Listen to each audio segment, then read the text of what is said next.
সম্মানিত হাজিরিন, আমাদের করণীয় কি একটু শুনেন কবরবাসীর জন্য। সংক্ষেপে বলি, এগুলি নবীজির আদর্শ। এগুলি নবীজির কি আদর্শ? এটা ওই যে একটু ঘুরাই নিয়ে আসতে হবে আর কি আদর্শ। নবীজি জান্নাতুল বাকিতে জিয়ারতের উদ্দেশ্যে গেছেন নাকি যান নাই? কথা কন। লাইলাতুন নিসফা মিন শাবান নবীজিকে আম্মাজান হুজরা শরীফে দেখেন না? একটু খুঁজতে বের হয়েছেন। খোঁজাখুঁজি করে নবীজি উম্মুল মুমিনিন আম্মাজান নবীজিকে জান্নাতুল বাকির মধ্যে জিয়ারত এবং ক্রন্দনরত কাদার অবস্থায়, কান্নারত অবস্থায় দেখতে পেয়েছেন। সুবহানাল্লাহ। এগুলি আমাদের জন্য অনুসরণীয়, অনুকরণীয় আদর্শ। আমরা নবীজির আদর্শের স্লোগান দেই, কিন্তু বাস্তবায়নে কর্মের বেলায় ধার ধারি না। নাউজুবিল্লাহ। যদি জিজ্ঞেস করি তুমি কে? উম্মতে মুহাম্মাদি। আমাকে যখন প্রশ্ন করি আমি কে? আল্লাহর গোলাম, উম্মতে মুহাম্মাদি। কতটুকু মুহাম্মদ সাল্লাল্লাহু আলাইহি ওয়াসাল্লামের জীবন আদর্শ আমার মধ্যে, আপনার মধ্যে বাস্তবে আছে, বর্তমান আছে, এই হিসাব করতে গেলে আমরা শুধু শূন্যতা আর শূন্যতা ছাড়া কিছু পাই না। শূন্যতা, শূন্যতা পাই।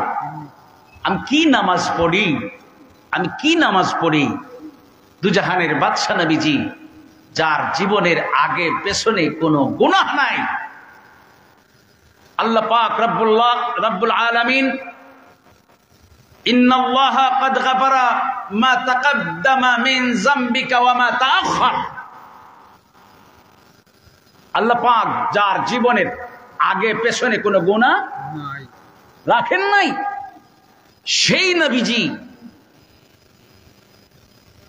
মাসুম, বেগুনাহ, তারপরেও মৌলার রেজামন্দি, মৌলার দয়ার নজর, মৌলার মুকররব, আরো মুকররব সে মুকররব হওয়ার জন্য পথনা রুনা জারি করেছেন, নামাজ আদায় করেছেন।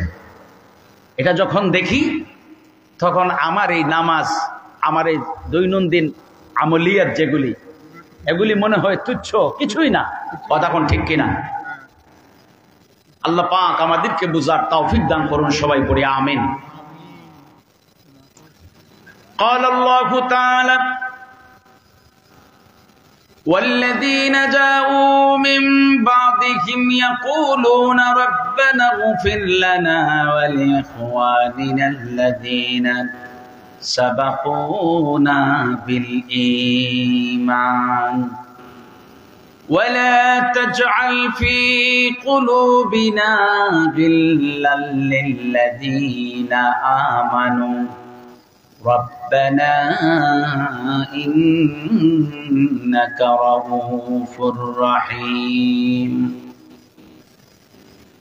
এই আয়াতে কারিমার মধ্যে আল্লাহ তাআলা ঈমানদার মুমিন মুসলমান জিন্দাদের খাসায়েস বয়ান করেছেন। এই আয়াতে কারিমার মধ্যে আল্লাহ তাআলা জমিনের জিন্দা মুমিন মুসলমানদের বৈশিষ্ট্য, খাসায়েস বয়ান করেছেন। আল্লাহ পাক এই আয়াতে কি বয়ান করছেন? জমিনের জিন্দা মুমিন মুসলমানদের খাসিয়ত, খাসায়েস। কথা বুঝতে পারছেন না? বুঝেন নাই? আপনারা বুঝতে পারছেন না? এই আয়াতের মধ্যে আল্লাহ তাআলা জমিনের জিন্দা ইমানদার মুমিন মুসলমানদের খাসলত বয়ান করছেন। সিলেটি ভাষায় কি কই?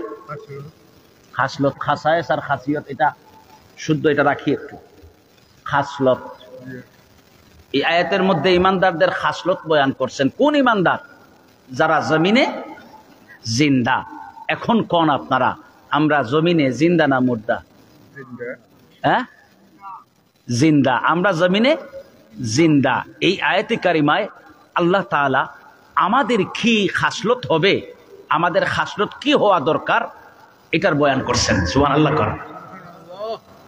এখন আল্লাহর বয়ান আর আমার জীবনের আমলিয়াত, কর্ম বা আমার আদত বা আমার বৈশিষ্ট্য, ওই দুইটার মধ্যে যখন মিল পাবো তখন আমি খাসলতি, আর আল্লাহর বয়ান আমার জীবনের আদত, খাসিয়ত, খাসায়েস, খাসলত, কর্ম, এর মধ্যে যখন অমিল পাবো, আমি জোর গলায় কইতে পারি আমি খাসলতি, কিন্তু আল্লাহর কালাম এবং আমার কর্মের মধ্যে অমিল বিধায় আমি খাসলতি থাকতে পারবো না, বেখাসলতি, নাউজুবিল্লাহ। কথা বুঝতে পারছেন? আপনারা মিলিয়ে নেবেন তো ইনশাল্লাহ? আমি বলবো মিলিয়ে নেবেন তো? মিলিয়ে নেব। আর এই বিচার করার জন্যে গ্রামের মুরব্বী, একদম প্রবীণ মুরব্বীর দরকার নাই। আপনার বিবেকের আদালত দিয়া আপনি ওই বিচারটা কইরা নিয়েন যে আল্লাহর বয়ান আর আমার জীবনের কাজ কাম এর মাঝে কতটা মিল আছে। মিল থাকলে খাসলতি, অমিল হইলে বেখাসলতি। একদম সহজ হিসাব। এর আগে আরেকটু দুই একটা কথা কই, ডিস্টার্ব করবো না, বেশিক্ষণ কথা বলবো না, চলে যাবো ইনশাআল্লাহ। আগে কিছু প্রাসঙ্গিক কথা বলি, এই কথাটা বলার আগে। আপনারা কি বিরক্ত হচ্ছেন এখন? কোরআনুল কারীমের মধ্যে ৬৬৬৬ খানা আয়াতে কারিমা, এই আয়াতগুলিতে রাব্বুল আলামিন এক ধরনের বয়ান করেন নাই। কোন আয়াতে আমাদেরকে বিভিন্ন ধরনের কাজকর্মের ফরমান দিয়েছেন, হুকুম করেছেন। যেমন আকিমুস সালাহ ওয়া আতুজ যাকাত আতিউর রাসূল, আকিমুস সালাতা ওয়া আতুজ যাকাতা ওয়া আতিউর রাসূল লাআল্লাকুম তুরহামুন। আমি আয়াত বলতেছি, একটু ভেঙে বলতেছি আর কি বোঝানোর জন্য। এই আয়াতে কারিমার মধ্যে রাব্বুল আলামিন আমাদেরকে নামাজ, যাকাত এবং নবীজির এতায়াতের হুকুম দিয়েছেন। এই আয়াতে কারিমাটা হলো হুকুম সম্বলিত আয়াত। কি সম্বলিত আয়াত? আল্লাহর হুকুম সম্বলিত আয়াত। কোন আয়াতে কারিমার মধ্যে রাব্বুল আলামিন ইমানদার মুমিন মুসলমানদের খাসলতের বয়ান করেছেন। সিলেটি ভাষায় খাসলত বললাম। কোন আয়াতে কারিমার মধ্যে রাব্বুল আলামিন সৃষ্টির রহস্যের কথা বয়ান করেছেন। কোন আয়াতে কারিমার মধ্যে রব্বুল আলামিন কুদরতের বয়ান করেছেন। সুবহানাল্লাহ। কোন আয়াতে কারিমার মধ্যে তার হাবিবের শান আর আজমতের বয়ান করেছেন। কোন আয়াতে কারিমার মধ্যে রব্বুল আলামিন আগেকার নবী রাসূলদের জীবনের ঘটনাগুলির বয়ান করেছেন। কোন আয়াতে কারিমার মধ্যে আউলিয়া কেরামদের শানের বয়ান করেছেন। কোন আয়াতে কারিমার মধ্যে রব্বুল আলামিন আমাদের জীবন তথা তামাম মাখলুকাতের স্থায়িত্বের কথা বলেছেন, বয়ান করেছেন।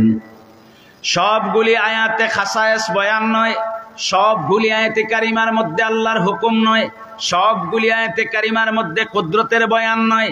এরকম বিভিন্ন বিষয়বস্তু নিয়ে কোরআনুল কারিমে বয়ান করেছেন কে? আওয়াজ করে বলেন কে? হাযা কালামুল্লাহ। এই কোরআনুল কারীমের গোটা বয়ানটা হচ্ছে একমাত্র আল্লাহর। কার বয়ান? লাইসা হাযা মিন কালামিল বাশার, লাইসা হাযা মিন কালামিল বাশার। এটা আল্লাহর বয়ান, এটা জমিনের কোনো মানুষের কথা নয়। লাইসা হাযা মিন কালামিল বাশার, এটা আল্লাহর কথা। এই কোরআনুল কারীমে মানুষের ইমানদার মুমিন মুসলমানদের খাসাইসের বয়ান আল্লাহ পাক রব্বুল আলামিন কেবলমাত্র একটি আয়াতে কারিমায় করেন নাই, এরকম একাধিক আয়াতে কারিমায় রব্বুল আলামিন ইমানদার মুমিন মুসলমানদের খাসলতের বয়ান করেছেন। এরকম যতগুলি আয়াত আমরা কোরআনুল কারীম তিলাওয়াতের সময় পাবো, সাথে সাথে আমার জীবনের খাসলতটা মিলিয়ে নেব। কথা কর, এটা আমার করণীয়, এটা আমার কাজ, এগুলি আমাদের কাজ। আমরা এগুলির পাত্তা দেই না। করণীয় যেটা, এটা গাফিলতির মধ্যে ভালাই রাখছি, গাফিলতির মধ্যে পালাই রাখছি। এটা তো এত বেশি জরুরি না। তাহলে জরুরি কোনটা? কোরআন শরীফের আয়াতের এটা যদি জরুরি না হয়, তাহলে বেদ, গীতা, বাইবেলের এটা জরুরি? কথা কন না। রামায়ণের ওইটা জরুরি। আজ থেকে কোরআনুল কারীম যখনই পড়বো, বুঝতে চাইবো, এরকম আয়াত পাইলেই হিসাব মিলাবো। কথা কোন ঠিক কিনা? হিসাব মিলাব। এরকম খাসায়েস বয়ান করেছেন রব্বুল আলামিন কোরআনুল কারীমের মধ্যে। ঈমানদারদের খাসায়েস মানে খাসলত বয়ান করেছেন। যেমন আরেকটি আয়াতে কারিমা তিলাওয়াত করছি। রব্বুল আলামিন কোরআনুল কারীমের মধ্যে এলান করেন, الذين يذكرون الله قياما وقعودا وعلى جنوبهم ويتفكرون في خلق السماوات والأرض। এরকম আরেকটি আয়াতে কারিমা বলি, তিনটা বলি, আরো আছে অনেক, একাধিক অনেক আয়াত আছে। والمؤمنين والمؤمنون والمؤمنات بعضهم أولياء بعض والمؤمنون والمؤمنات بعضهم أولياء بعض تأمرون بالمعروف وتنهون আনিল মুনকার। এরকম আয়াতে কারিমা আছে না নাই? ওয়াল মুমিনুনা ওয়াল মুমিনাতি বাদহুম আউলিয়াউ বাদ। এই প্রত্যেকটা আয়াতে কারিমা হচ্ছে ঈমানদার মুমিন মুসলমানদের খাসলত বয়ানের আয়াত। আমরা কেমন গাফিল একটু উদাহরণ দেই। আল্লাহর বয়ান নবীজির আদর্শ থেকে আমরা কতটুকু গাফিল একটু উদাহরণ দেই, দেখবেন যদি মিলে তাইলে একটু খেয়াল করেন। আল্লাহ পাক রব্বুল আলামিন কোরআনুল কারীমের মধ্যে ঘোষণা করছেন, ঈমানদার মুমিন মুসলমান, ঈমানদার আল্লাহর গোলাম, আল্লাহর বান্দা, আল্লাহর বান্দি, ইয়াযকুরুনাল্লাহা কিয়ামা, দাঁড়ানো অবস্থায় নামাজ আদায় করে, ওয়া কুউদা, দাঁড়াইয়া পারে না বসে বসে নামাজ আদায় করে, ওয়া আলা জুনুবিহিম, বসে বসে পারে না, মাজুর পারক, অক্ষমতা চলে এসেছে, শুয়ে শুয়ে নামাজ আদায় করে। ঈমানদারদের বৈশিষ্ট্য হলো দাঁড়াইয়া নামাজ আদায় করবে। বৈশিষ্ট্য বয়ান করেছেন কে? কথা কোন? খাসলত বয়ান করেছেন কে? দাঁড়াই দাঁড়াই পারে না, বসে বসে নামাজ আদায় করবে, বসে বসে নামাজ আদায় করতে পারে না, শুয়ে শুয়ে নামাজ আদায় করবে। কেবলমাত্র এই আয়াতে কারিমায় নামাজ কথাটা নয়, আরেকটা ব্যাখ্যা করেছেন মুফাসসিরিনে কেরামদের মধ্য থেকে কেউ কেউ। মুফাসসিরিনে কেরামদের মধ্য থেকে কোন মুফাসসির বলেন, ঈমানদার দাঁড়ানো অবস্থায় জীবনের যতগুলি কর্ম সম্পাদন করবে, একজন ঈমানদার দাঁড়ানো হালতে নিজের জীবনে যতগুলি কর্ম সম্পাদন করবে, প্রত্যেকটা কর্ম সম্পাদনের সময় তার মওলা মুনিব আল্লাহ তাআলার স্মরণকে অন্তরে রাখবে। সুবহানাল্লাহ। আমি দাঁড়িয়ে দাঁড়িয়ে ব্যবসা করি, আমার মওলার জিকির আমার অন্তরে রয়েছে। আমি দাঁড়িয়ে দাঁড়িয়ে আমার আত্মীয় স্বজন পরিবারের সদস্যদের সাথে কথা বলি, কথা বলার সময় আমার মওলার স্মরণ অন্তরে রয়েছে। আমি দাঁড়িয়ে দাঁড়িয়ে রাজনৈতিক বক্তব্য দেই, রাজনৈতিক বক্তব্য দেওয়ার সময় আমি আমার আল্লাহর স্মরণকে অন্তরের মধ্যে রেখেছি। আল্লাহ পাক রব্বুল আলামিন ঘোষণা করেন, ঈমানদার মুমিন মুসলমান দাঁড়ানো হালতে যতগুলি কাজ করবে, প্রত্যেকটা কাজের পূর্বে তার মওলাকে স্মরণ করবে। সুবহানাল্লাহ। বুঝেন নাই কথা? এটা ঈমানদারের খাসিয়ত, ঈমানদারের খাসলত। এরপরে রব্বুল আলামিন বলেন, ঈমানদার মুমিন মুসলমান যারা বসে বসে জিকিরের কথা বলা হয়েছে, জিকির দিয়ে মুফাসসিরিনে কেরামগণ বলছেন যে নামাজ, আবার কেউ কেউ বলছেন ওই ভিন্ন একটা ব্যাখ্যা করেছেন। কথা বুঝতে পেরেছেন? ঈমানদার মুমিন মুসলমান বসে বসে নামাজ আদায় করবে।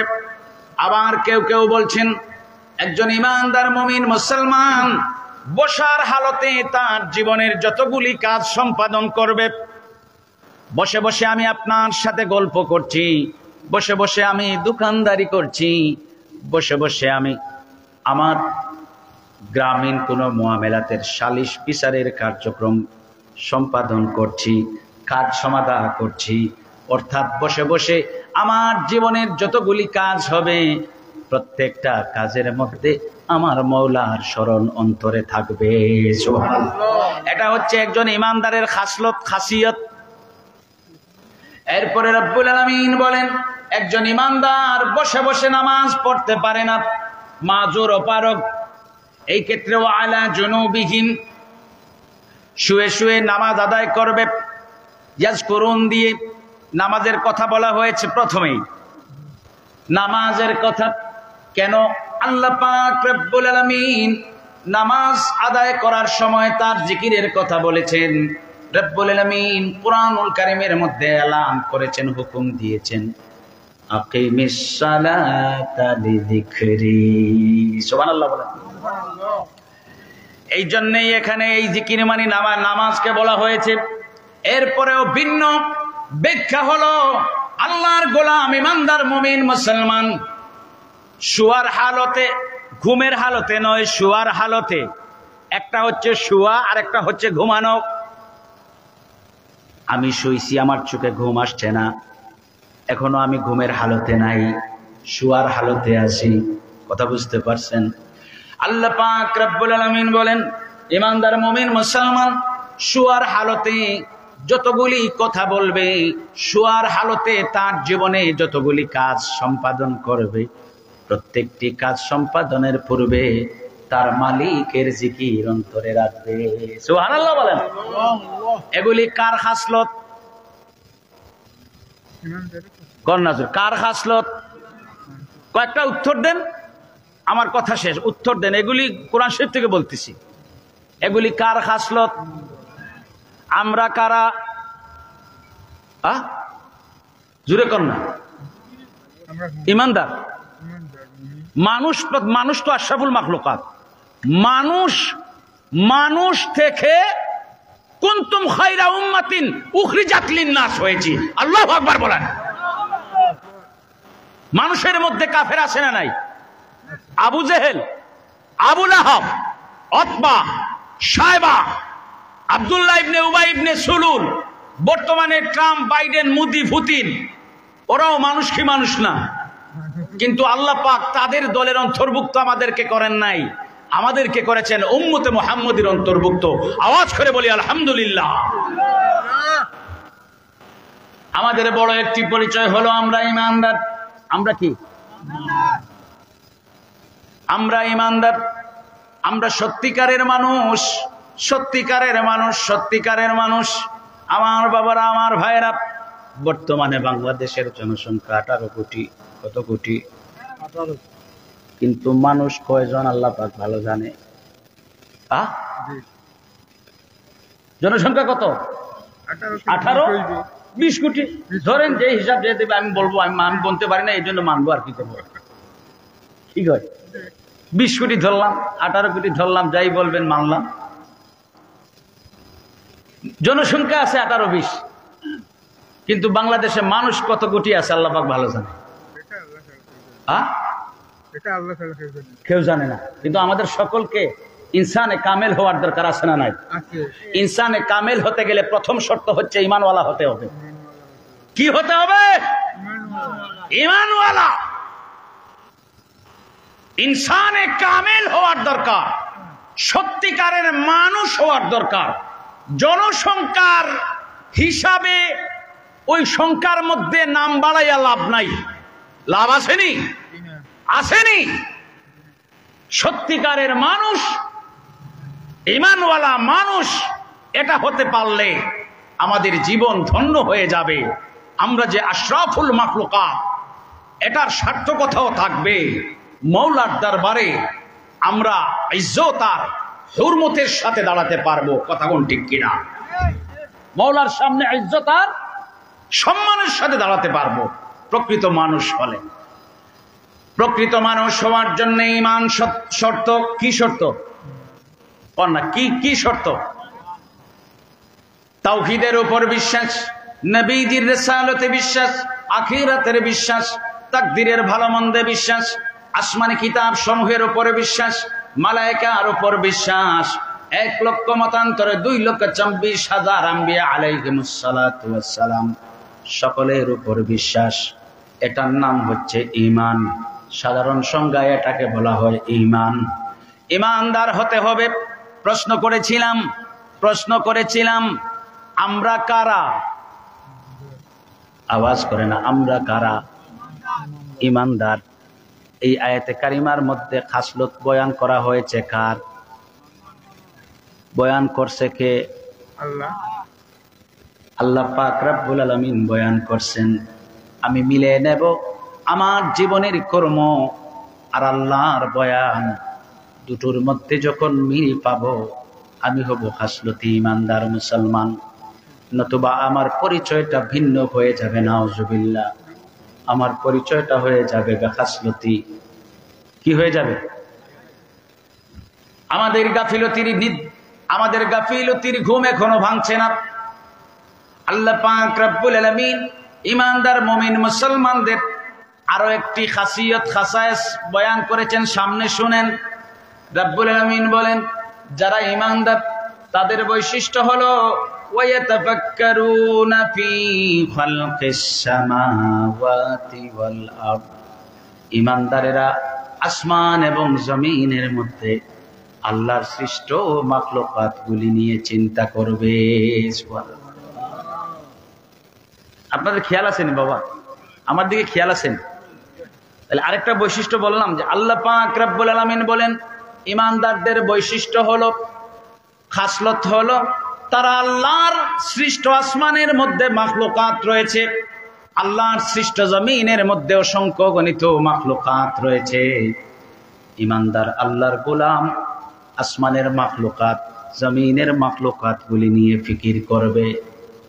আমি যদি আল্লাহর সৃষ্ট মাখলুকাতগুলি নিয়ে ফিকিরের জন্য একটু সময় দেই, বোঝা যাবে আমি মওলার বয়ান মুআফিক কাজটা করছি, আমি খাসলতি। ওরা বুঝতে পারছেন? আমাদের ফিকির কি ওইটা আছে? আল্লাহর সৃষ্টি নিয়ে ফিকির করার টাইম আছে না? কোন না? টাইম নিতে হবে। হ্যাঁ, টাইম বানাই তুইব, টাইম দিতে হবে, টাইম বানাই তুইব। তাইলে আমরা আসি কই? আমরা আসি গাফিলতি। আমরা আসি ওই যে রঙ্গমঞ্চে, হ্যাঁ, গাফিলতির মধ্যে। আমরা রঙ্গভুবনে নিজেদেরকে একদম বিলীন করিয়া দিচ্ছি। নাউজুবিল্লাহ কন। গাফিলতির ঘুম ভাঙানোর দরকার আছে না নাই? আল্লাহ যেহেতু তুমি আশরাফুল মাখলুকাত বানাইছো, তোমার হাবিবের উম্মত হিসাবে কবুল করেছো, আমাদের এই উজ্জ্বল মুখটাকে, মর্যাদার সনদটাকে তুমি কাইড়া নিও না। সকলে বলি আমিন। কি সনদগুলি দিছেন বাবা! সরকারি চাকরি পাওয়ার পরে চাকরি যখন শেষ হয়ে যায়, মানে কোনো কারণে সাসপেন্ড হয়ে গেলে বা বরখাস্ত হয়ে গেলে, মানে কত আহাজারি করে দেখছেন। আহারে কি আরামের চাকরিতে ছিলাম, আমার সব শেষ, আমার কিচ্ছু নাই, এরকম আহাজারি করে কি করে না? আমার সনদটার কোনো দাম নাই। যে সনদ দিয়া মাস্টার্স পোস্ট গ্রাজুয়েশনের সনদ দিয়া চাকরিটা পাইছিলাম, আজ আর আমার সনদের কোনো দাম। আল্লাহ পাক আমাদেরকে এক একটা সনদ দিছেন। দুনিয়ার কোন ইউনিভার্সিটি যে সনদগুলি দিতে পারে না, আমার মুনিব তার হাবিবের উসিলায় এই সনদগুলি আমাদেরকে দিয়েছেন। আল্লাহু আকবার বলেন। তিনটা সনদের কথা বলি, তিনটা সনদ। একটা কৃষক, একটা শ্রমিক, একটা দিনমজুর, একটা ঠেলাওয়ালা, একটা রিক্সাওয়ালা, একটা ব্যবসায়ী, একটা সাধারণ মানুষ, একটা রাজনীতিবিদ, যে শ্রেণীর হোক না কেন, প্রত্যেকটা মানুষ যখন ঈমানদার হয়ে যায় তখন তাকে আল্লাহ পাক কয়েকটা সনদ দিয়ে দেন, যে সনদগুলি পৃথিবীর কোন ইউনিভার্সিটি কখনো দিতে পারে না। পারে না। এই সনদগুলি দেন, দেওয়ার এখতিয়ারও রাখতে পারে না। কেমন সনদ দিয়েছেন আল্লাহ? তিনটা বলি, কোরআন শরীফ থেকে তিনটা বলবো, তিনটা আপনারও আছে। কৃষক হইল আপনি ঈমানদার, আপনার আছে এই সনদ। পৃথিবীর সব ইউনিভার্সিটির উপরের মৌলার বানানো ইউনিভার্সিটি থেকে দেওয়া সনদ। আল্লাহু আকবার।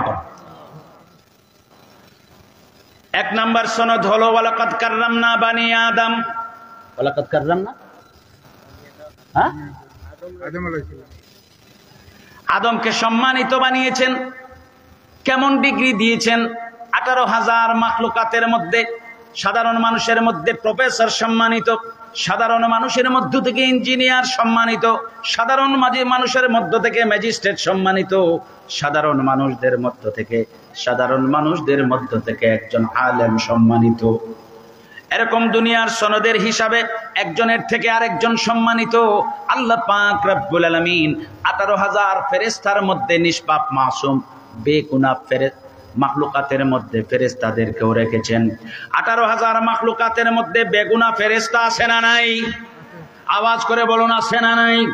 রব্বুল আলামিন 18,000 মাখলুকাতের মধ্যে বেগুনাহ ফেরেশতাকেও রেখেছেন। তারপরেও ওই 18,000 মাখলুকাতের সকলের চাইতে মানুষ জাতিকে সম্মানিত বানায় দিয়েছেন। মর্যাদার সনদটা দিয়ে দিয়েছেন মানুষকে। আমরা যারা মানুষ আমাদেরকে দিয়েছেন এই মর্যাদার সনদ, আমাদেরকে দিয়েছেন কে? এই সনদ দুনিয়ার কোন ইউনিভার্সিটি থেকে পাইছি? আল্লাহ পাক দিয়েছেন, মনে রাখবেন। 1 2 নাম্বার হলো আরেকটা সনদের কথা শুনেন। রব্বুল আলামিন কোরআনুল কারীমের মধ্যে ঘোষণা করছেন, লাকাদ খালাকনাল ইনসানা ফি আহসানি তাকওয়িম। আরে দুনিয়ার মানুষ শুনে রাখো, আল্লাহ পাক রব্বুল আলামিন বলেন, আমি আমার গোলাম মানুষকে, বান্দা বান্দিকে 18,000 মাখলুকাতের মধ্য থেকে যাদেরকে যত সুন্দর আকৃতি দেই না কেন, সবার চাইতে অতি উত্তম আকৃতি দিয়েছি আমার বান্দাদেরকে। মানুষকে আমি উত্তম আকৃতি দিয়েছি। উত্তম আকৃতির সনদ আমাদেরকে দিয়েছেন কে? এরপরে আরেকটা সনদ দিয়েছেন রব্বুল আলামিন। এগুলির দাঁড় দাঁড়ি না, এখন এগুলির দরকার নাই, গোনার টাইম নাই।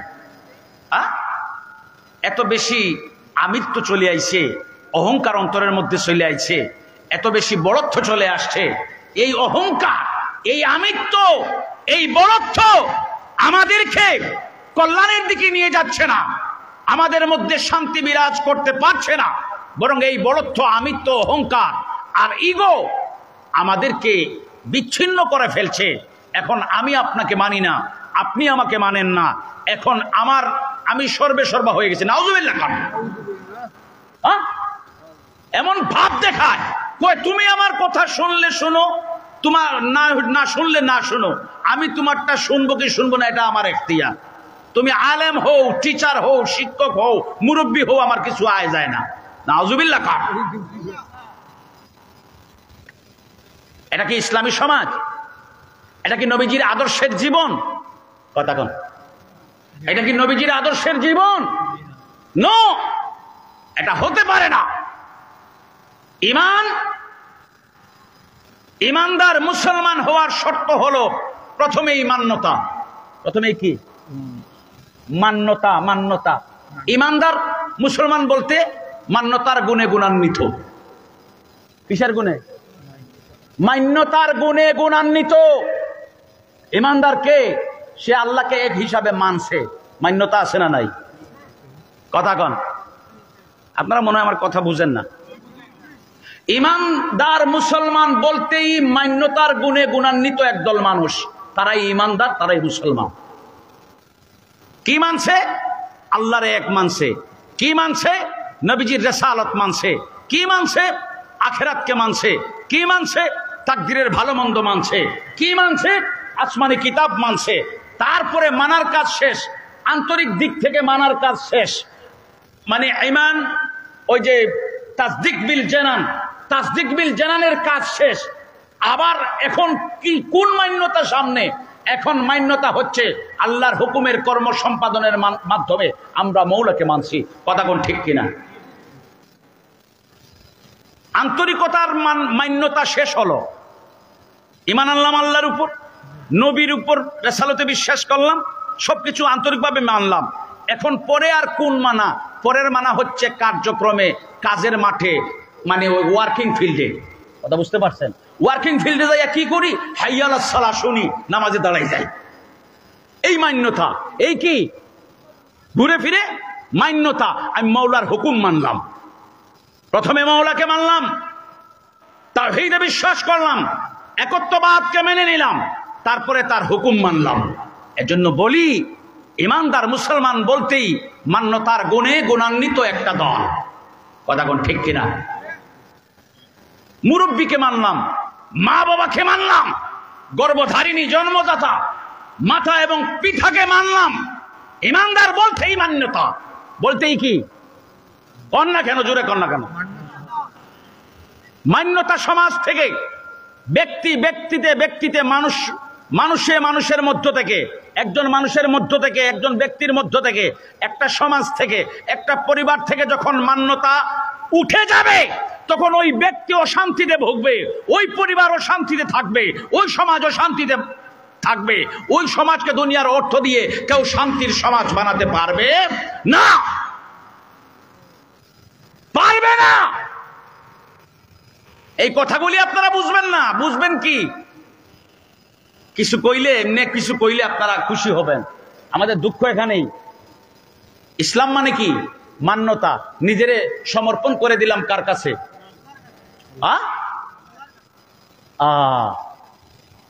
এগুলি আমাদের বুঝার দরকার। আমাদের ফিকির, আল্লাহ পাক রব্বুল আলামিন বলেন, ইমানদার মুমিন মুসলমানদের বৈশিষ্ট্য হলো ওয়ায়াতাফাক্কারুনা ফি খালকিস সামাওয়াতি ওয়াল আরদ।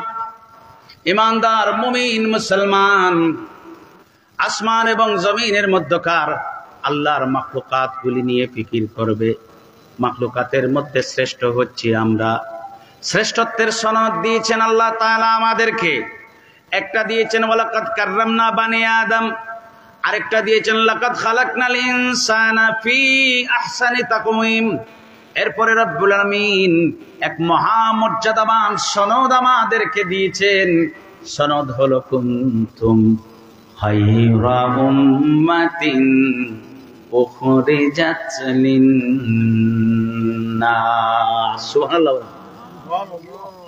এরপরে রব্বুল আলামিন আমাদেরকে আরো মর্যাদার সনদ দিয়েছেন। রব্বুল আলামিন বলেন, গোলাম, আমি তোমাদেরকে জনসংখ্যা থেকে বের করে নিয়ে এসেছি, এখন তোমাদেরকে বিশেষ মর্যাদার সনদ দিচ্ছি। তোমরা হচ্ছ আমার হাবিবের দলভুক্ত, আমার হাবিব আমার পেয়ারা নবীজির দলভুক্ত, তোমরা মিল্লাতে মুহাম্মাদির অন্তর্ভুক্ত, তোমরাই হচ্ছে উত্তম মানুষ। আওয়াজ করে বলি সুবহানাল্লাহ। দিয়েছেন তো আরো সনদ, এরকম সনদ দিয়েছেন। আমরা কি করি? এগুলির দাঁড়ি না। একজন প্রফেসর, একজন সরকারি চাকরিজীবী, ইঞ্জিনিয়ার, ব্যারিস্টার, ম্যাজিস্ট্রেট, তারপরে আরো আছে টিওনো বিওনো, ওরা চাকরি হারাইলে বুঝে যে কতটা হারাইছে, ঠিক কিনা? আমরা এগুলির দাঁড়তেছি না, গাফিলতির মধ্যে রয়েছি। আসমানের মধ্যে সৃষ্ট মাখলুকাত নিয়ে চিন্তা করব, জমিনের মধ্যকার আল্লাহর সৃষ্ট মাখলুকাত নিয়ে চিন্তা করব। আমরা কি চিন্তা করি জানেননি? একটা উদাহরণ দেই, দেখবেন যদি মিলে তাইলে বলবেন আমি মোটামুটি একটু বুঝিয়া কইতেছি, আর যদি না মিলে তাইলে বলবেন, আপনারা সরাসরি আমারে বলবেন না হুজুর আপনি আউরি হইতেছেন। ঠিক আছে না? আমরা কি চিন্তা করি? আমি একটা উদাহরণ দেই, উপমা দেই, মিসাল দেই। আমরা মনে করেন লেচু গাছের কাছে গেছি, ওই যে মনে করেন ফুল দিছে লেচু গাছ, হ্যাঁ ফুল দেয় না? কোন মাসে দেয় আমি জানি না, ফাল্গুনে। ওই শীতের শেষ সময় থেকে আরম্ভ। আলহামদুলিল্লাহ, আমি চিনি এই ফাল্গুন থেকে দেয় ফুল গাছ, ফুল দেয় না। তো গেছেন লেচু গাছে, গেছে সামনে দিয়ে বলতেছিস এবার তো অনেক কম আসলো লেচু, গাছটা মনে হয় দুর্বল হয়ে গেছে, চিন্তা করতেছি। অথবা ধরেন ফল ধরার কথা অনুমান করছি আমি, আশা করি এবার 2 মণ হবে, লেচু 2 মণ হবে, চিন্তা করতেছি। লেচু কয় মণ হবে চিন্তা করতেছি। আবার মনে করেন চূড়ান্তভাবে ফসল খাওয়ার, ফ্রুট খাওয়ার সময় দেখা গেল যে, আর বেশিক্ষণ কথা বলবো না বাবা, কাউকে নিয়ে আসেন, দেখা গেল যে লেচু হয়েছে মাত্র 20 কেজি। তখন চিন্তা করতেছি না, ফসল ভালো হয় না। এই হচ্ছে আমাদের চিন্তার জগৎ। কিসের জগৎ? হ্যাঁ, এটা আমাদের কিসের জগৎ? আল্লাহ পাক বলছেন সৃষ্ট মাখলুকাত নিয়ে ইমানদাররা ফিকির করবে, এটা তাদের খাসলত। মানে ইমানদারদের একটা খাসলত হলো তারা আল্লাহর সৃষ্ট মাখলুকাতগুলি নিয়ে ফিকির করবে, ধ্যান করবে, চিন্তা করবে। তো তো আমরা চিন্তা করতেছি ঠিকই, কিন্তু কোন দিকে করতেছি একটু দেখেন, যে গাছে কত মন হবে এবার, লাভ কত পাওয়া যাবে, দাম না জানি কত হয় এবার, মনে হয় পিস মনে হয় এবার দাম বাড়িয়ে যাবে, নাহলে কমা যাবে, এই চিন্তার মধ্যে মগ্ন আছে। কথা কন। কিন্তু আল্লাহ পাক বলেন ইমানদার মুমিন মুসলমানদের খাসলত হলো সে আল্লাহর সৃষ্টি নিয়ে ফিকির করবে, আর আল্লাহর সৃষ্টির ফিকিরের মধ্য দিয়ে সে তার মাওলার পরিচয় জেনে যাবে। আওয়াজ করে বলেন সুবহানাল্লাহ। সে তার ওই সৃষ্ট মাখলুকাতের ফিকির করতে করতে মাওলার কুদরত সম্পর্কে জেনে যাবে। আমাদের চিন্তা করার প্রয়োজন ছিল, আমরা একটি বৃক্ষের কাছে যাব, নজর দেব, অক্সিজেনে ভরপুর, সবুজ পাতায় ভরপুর একটা বৃক্ষ আল্লাহ পাক আমাদের জন্য সাখারা লাকুম মা ফিস সামাওয়াতি ওয়াল আরদ, সুবহানাল্লাহ বলেন। সুবহানাল্লাহ। খালাকা লাকুম, অন্য আয়াতে বলেছেন খালাকা লাকুম মা ফিস সামাওয়াতি ওয়াল আরদ, জামিয়া, জামিয়া বলেছেন লাস্টে, সবকিছু, এই সব কিছু আল্লাহ পাক আমাদের সৌন্দর্যের জন্য দিয়েছেন, সুবহানাল্লাহ বলেন। আমাদের প্রয়োজন মেটানোর জন্য দিয়েছেন, সুবহানাল্লাহ কোন। দুটি আয়াত, একটা সাখারা লাকুম মা ফিস সামাওয়াতি ওয়াল আরদ, খালাকা লাকুম মা ফিস সামাওয়াতি ওয়াল আরদ, আরো আছে এরকম আয়াতে কারিমা, আরো আছে। আমাদের প্রয়োজন মেটানোর জন্য দিয়েছেন কে? আল্লাহ। তামাম মাখলুকাত, গাছের কাছে যাব, অক্সিজেনে ভরপুর, সবুজ পাতায় ভরপুর, এত সুন্দর এই সৃষ্টি আমার তো জ্ঞানে খোলায় না। একটা বীজ থেকে কেমনে এইটা হলো, এই গত কয়েকদিন আগে দেখলাম চারা, এখন দেখি ফুল দিয়া দিছে, আরো কয়েকদিন পরে দেখি এটা আবার ফসল ধরছে, এটা ফল ধরছে। আমার এই বীজ থেকে যিনি চারা গজালেন, চারা থেকে ধীরে ধীরে বড় করলেন, এক সময়ে ফুল দেয়ালেন, ফুল থেকে ফল ধরালেন, যিনি আমার জন্য এই সব সাজিয়েছেন তিনি তো আমার রব, তিনি আমার আল্লাহ। এই ফিকির করার কথা ছিল আমাদের। কোন ফিকির? এটা না। এখন ফিকির করতেছি কয় মন হইব, বিক্রি করলে কয় টাকা পিস হইব, কয় টাকা পিস, লাভ ক্ষতির হিসাব আগে চলে আসছে। কথাটা সত্য না মিথ্যা? বাবা বলেন সত্য না মিথ্যা? এখন আপনারা বলেন আমরা কি লাইনে আছি না লাইন আউট? আর কত কত সুন্দর সুন্দর মাইক পায়, পাইয়া এই কর্ম সেই কর্ম। আগে সংশোধন, নিজের প্রত্যেকের সংশোধনের দরকার আছে না নাই? আমার সংশোধনের দরকার আছে না নাই? আমি যখন সংশোধন হব, জাহান্নামের কঠিন শাস্তি থেকে মুক্তি পাবো, মিন আযাবি জাহান্নাম, জাহান্নামের আগুন থেকে মুক্তি পাবো। আমি যখন সংশোধন হব তখন আল্লাহর জান্নাতের লায়েক হব। কথা বলেন ঠিক কিনা? আমার সংশোধনের দরকার আছে না নাই? এজন্য আল্লাহ পাক মেহেরবানি করে কোরআনুল কারিমে একটা অর্ডার দিচ্ছেন, শুনবেন নি? কি অর্ডার?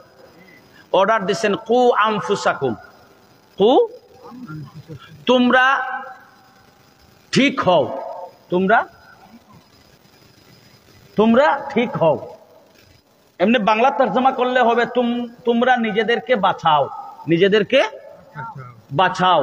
এই নিজেদেরকে বাঁচানোর মানে হলো, এই অর্ডার হচ্ছে আল্লাহ পাক বলতেছেন তোমরা প্রত্যেকে নিজেদেরকে বাঁচাও। এক একজন প্রথমে তুমি নিজেকে বাঁচাও, তুমি নিজেকে বাঁচাও, তুমি নিজেকে বাঁচাও, তুমি নিজেকে বাঁচাও।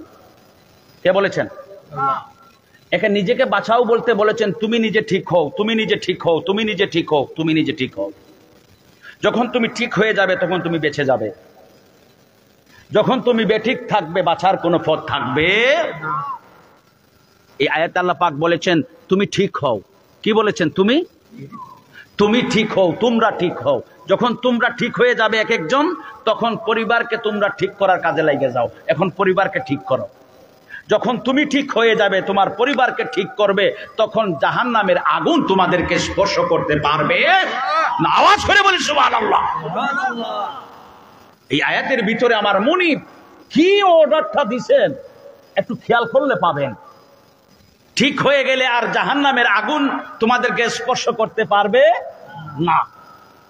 ঠিক হওয়ার ওয়াজ করছেন। তো আমরা যদি একটু লাইন আউট থাকি, আল্লাহর দরবারে আমরা সাহায্য চাই, মৌলার কাছে আমরা সাহায্য চাই, আমরা যেন লাইন মুআফিক চলতে পারি। সকলে বলি আমিন।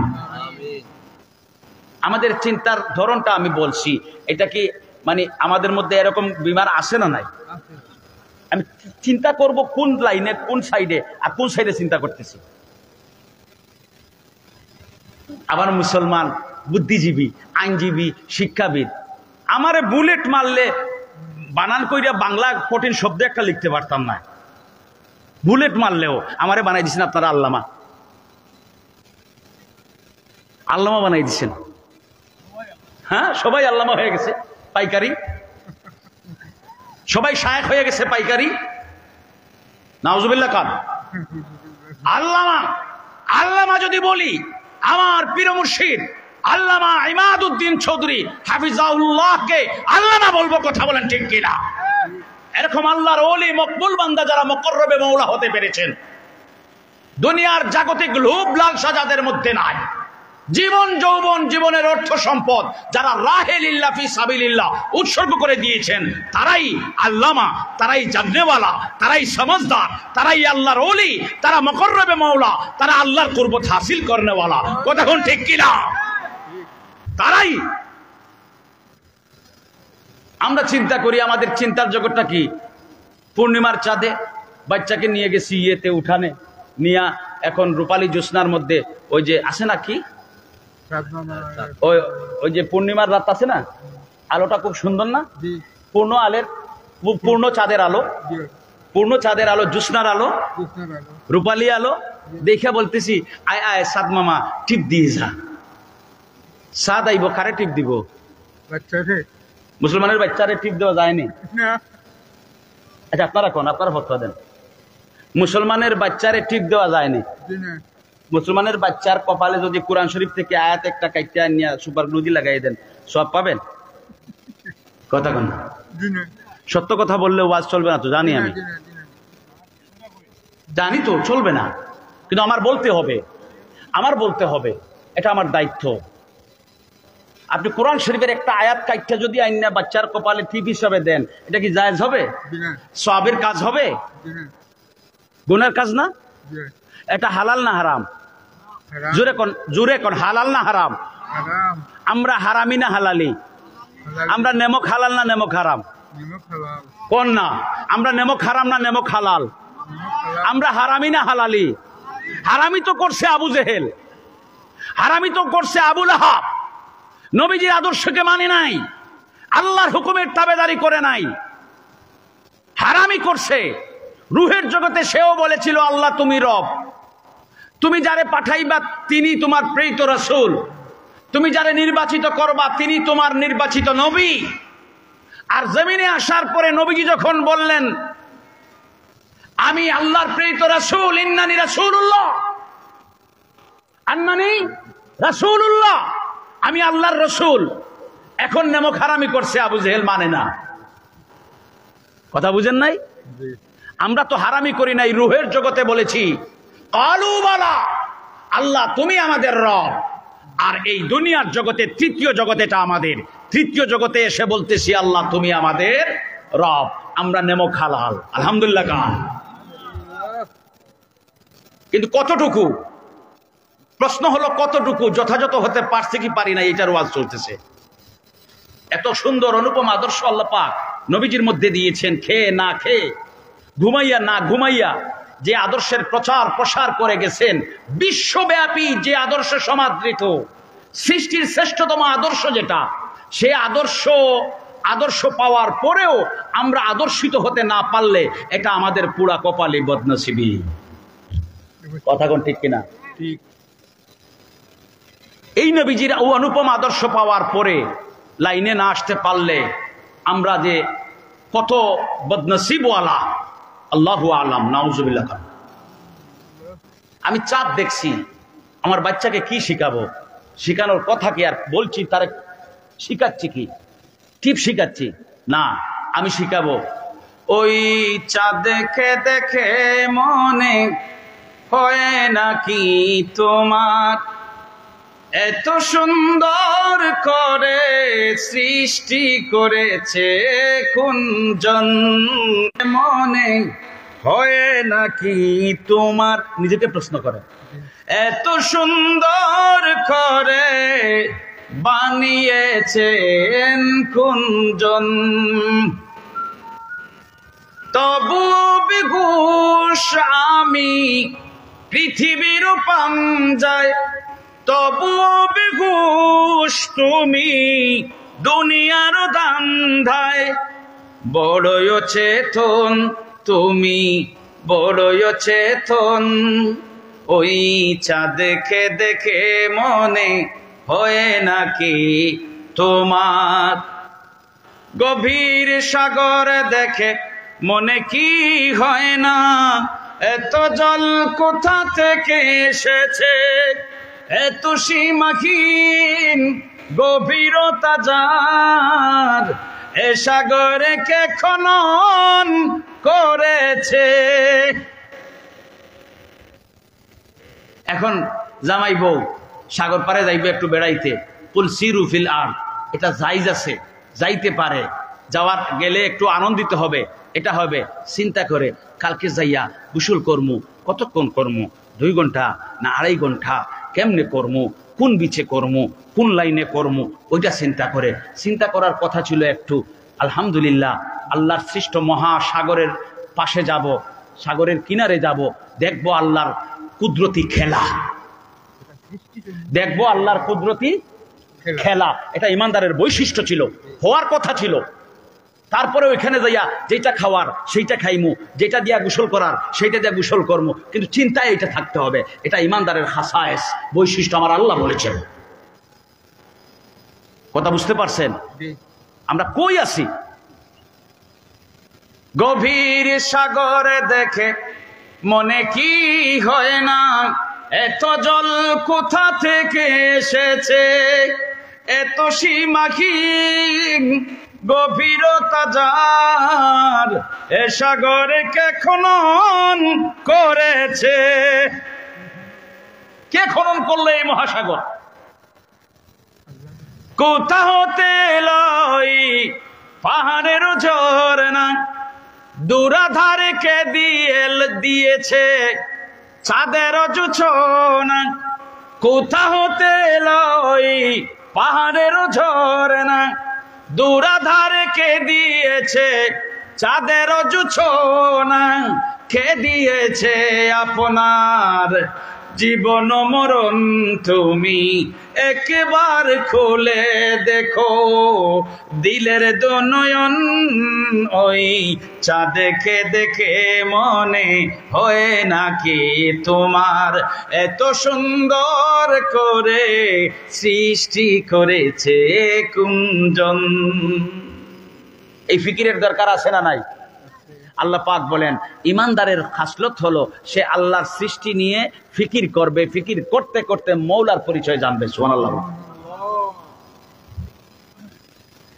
আল্লাহ পাক রব্বুল আলামিন আয়াতে কারিমার মধ্যে বয়ান করেছেন ইমানদারদের খাসলত হলো ইয়াকুলুনা রাব্বানা ইগফির লানা। এই আসছি ওই যে প্রথমে বলছিলাম রব্বানা ইগফির লানা। যারা জমিনের জিন্দা মুমিন মুসলমান তাদের বৈশিষ্ট্য হলো তারা আল্লাহর দরবারে, রবের দরবারে ক্ষমা ভিক্ষা চাইবে, সর্বদা ক্ষমা ভিক্ষা চাইবে। আমরা চাই কি চাই না? আওয়াজ করে বলুন, আমরা চাই কি চাই না?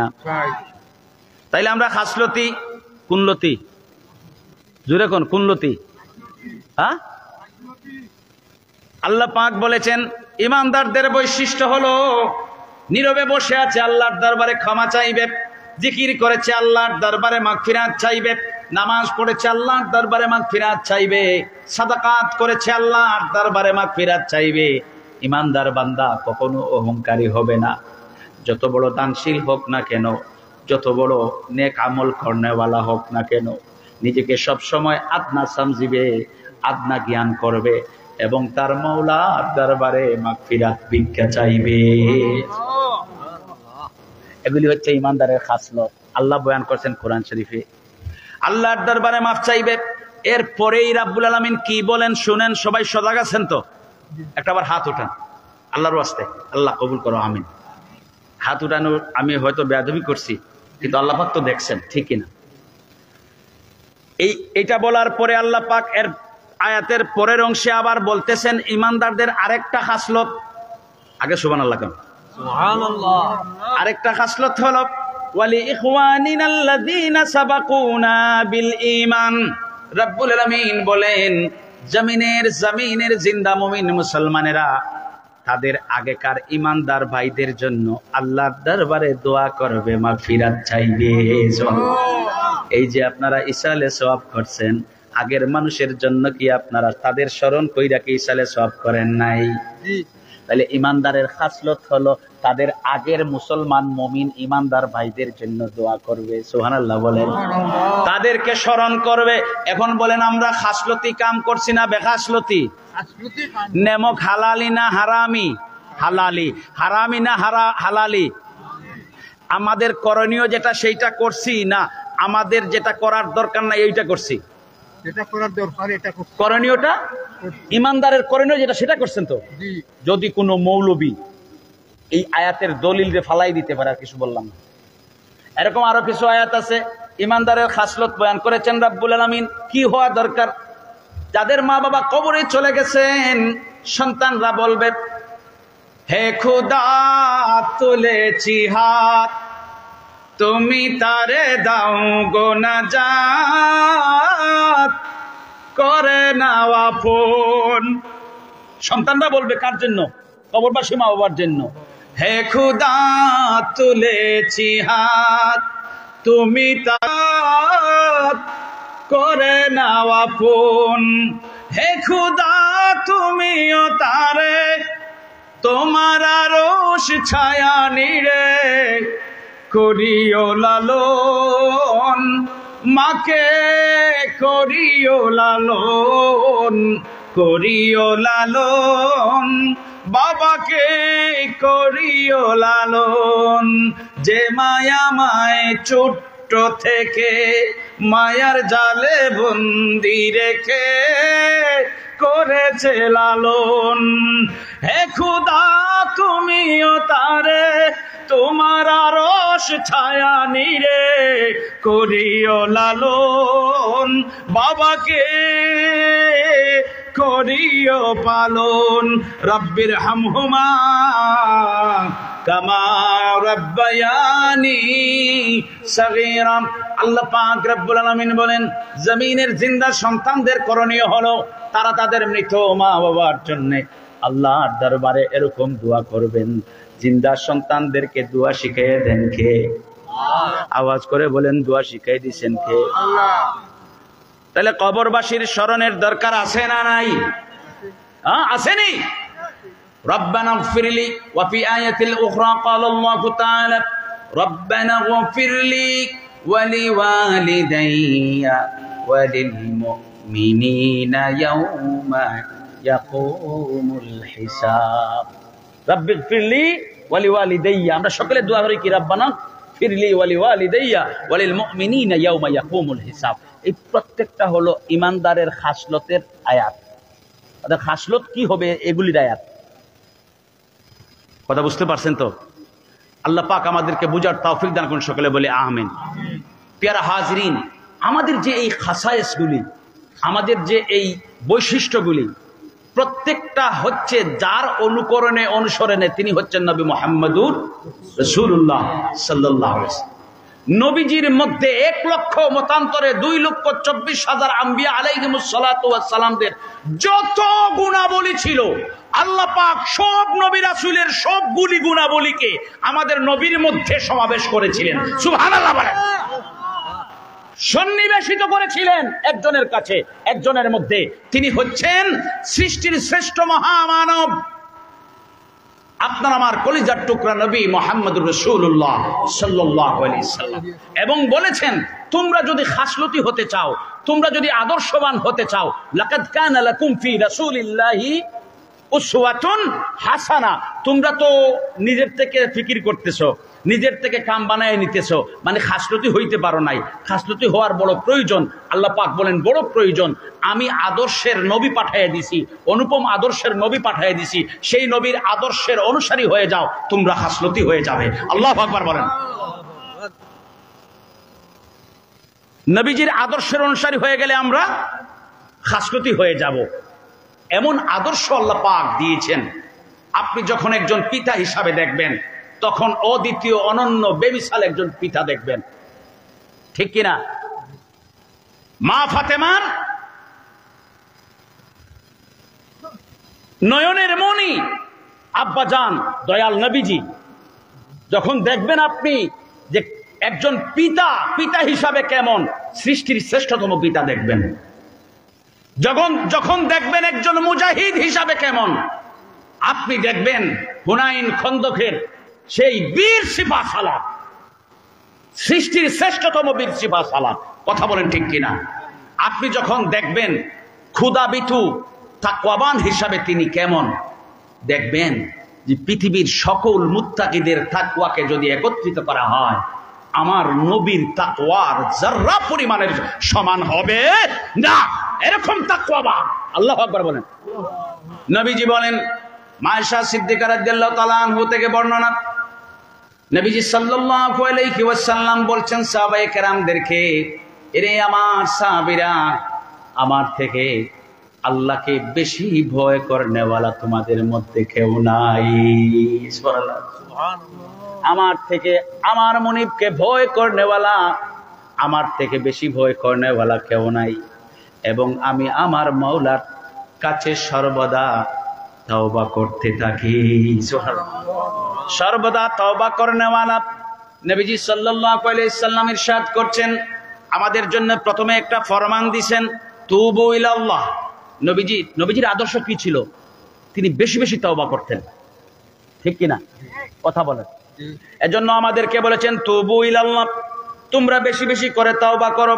ইন্নী আতুবু ইলাল্লাহি ফিল ইয়াউম, আমি প্রতিদিন আল্লাহর দরবারে তওবা করি মিয়াতা মাররা। আমি নবী, আমার জীবনে এর আগে পিছনে কোনো গুনাহ নাই, তারপরেও আমি তওবার আদর্শের শিক্ষা তোমাদেরকে দিতে চাই। আমি গুনাহ না থাকা সত্ত্বেও মিয়াতা মাররা আল্লাহর দরবারে তওবা করি। সুবহানাল্লাহ।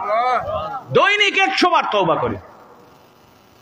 নামাজের শিক্ষা তোমরা আমার থেকে শিখে নাও। নবীজি কেমন নামাজ পড়েছেন, যার জীবনের আগে পেছনে গুনাহ নাই। আমার ভাইরা একটু খেয়াল করে শুনেন। দিনের দাওয়াতি কাজ শেষ করে দুজাহানের বাদশা নবীজি হুজরা মোবারকে তাশরীফ রেখেছেন। আম্মা জান আয়েশা সিদ্দিকা রাদিয়াল্লাহু তাআলা আনহা অপেক্ষা করছেন নবীজি হুজরায় আসবেন, একটু সময় বিশ্রাম নেবেন, আরাম করবেন, নবীজির খেদমত করবেন। আম্মা জান আয়েশা সিদ্দিকা রাদিয়াল্লাহু তাআলা আনহা অপেক্ষা করতেছেন। দুজাহানের বাদশা নবীজি দিনের কাজ সেরে হুজরা মোবারকে তাশরীফ রেখেছেন, বিছানার মধ্যে গিয়েছেন একটু আরাম করার জন্য। কি যেন হঠাৎ করে মনে পড়ে গেল, দুজাহানের বাদশা নবী ওই সাথে সাথে বিছানা ত্যাগ করে নামাজের মধ্যে দাঁড়াই গেছে। কি মনে পড়ে গেল? আয়েশা সিদ্দিকা রাদিয়াল্লাহু তাআলা আনহার বর্ণনা। আয়েশা সিদ্দিকা রাদিয়াল্লাহু তাআলা আনহা বলেন, আমি দেখছি নবীজি কি করেন। নবীজি নামাজে দাঁড়িয়েছেন, দীর্ঘ সময় ধরে নবীজি দাঁড়ানো হালতে এত বেশি কান্নাকাটি করেছেন, নবীজির চক্ষু মোবারকের পানিতে বক্ষ মোবারকটা ভিজে গিয়েছিল। নবীজির চক্ষু মোবারকের পানিতে বুক মোবারকের কাপড়টা ভিজে গিয়েছিল। সুবহানাল্লাহ বলেন। আয়েশা সিদ্দিকা রাদিয়াল্লাহু তাআলা আনহা আবার বলছেন, আমি নবীজির দিকে খুব খেয়ালের সাথে নজর রেখেছি, খুব খেয়ালের সাথে আমার দৃষ্টি ফেলে রেখেছি নবীজির উপর, নূরের নবীর উপর আমার চেহারাকে আমি ঢেলে রেখেছি, পলক মারতে মন চায় না। এখন দেখি দুজাহানের বাদশা নবীজি বসে বসে নামাজ আদায় করতেছেন, এত বেশি কান্না করছেন, চোখ মোবারকের পানিতে নবীজির কোমর মোবারকের কাপড়টা পর্যন্ত ভিজে গিয়েছে। আমি অপেক্ষা করলাম, দেখি নবীজি কি করেন।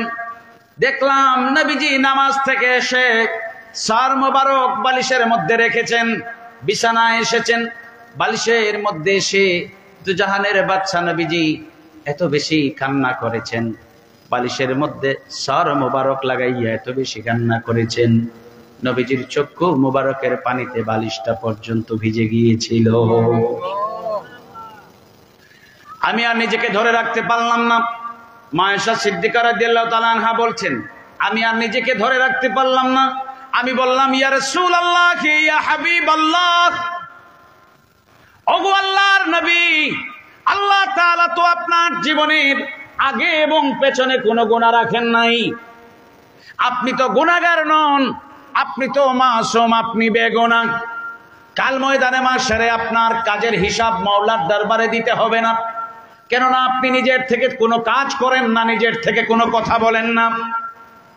ওগো আল্লাহর নবী, আপনি হবেন শাফায়াত করনেওয়ালা, শাফিউল মুজনিবিন। আপনি হবেন গুনাহগারের সুপারিশকারী গো নবী। আপনার জীবনের আগে পেছনে কোনো গুনাহ নাই। আপনি কেন দীর্ঘ সময় দণ্ডায়মান অবস্থায় তো কাঁদলেন? কেন বসে বসে কাঁদলেন? কেন আপনি শুয়ে শুয়ে কাঁদতে কাঁদতে বালিশটা পর্যন্ত ভিজাই ফেললেন? দুজাহানের বাচ্চা নবী বলেন, ও আয়েশা, তুমি কি জানো না, তুমি কি জানো না, আমার মুনিব মেহেরবানি করে এমনই একটি রাত্রিতে আমাকে কোরআনুল কারীমের আয়াতে কারিমা উপহার দিয়েছিলেন। আমার উপরে কোরআনুল কারীমের আয়াতে কারিমা নাজিল করেছিলেন। হঠাৎ করে আমার মনে পড়ে গেল, এরকম রাত্রিতে আমার মুনিব আমাকে এত বড় নেয়ামত দিয়েছেন, আমি মুনিবের শুকরিয়া আদায় করার জন্য নামাজে দাঁড়াই গেছি। কোরআনুল কারীমের একটি আয়াত, ইন্না ফি খালকিস সামাওয়াতি ওয়াল আরদি ওয়াখতিলাফিল লাইলি ওয়ান নাহারি লাআয়াতিল লিউলিল আলবাব। সুবহানাল্লাহ বলেন। এই আয়াতে কারিমাটা আমার মুনিব আমাকে দিয়েছেন।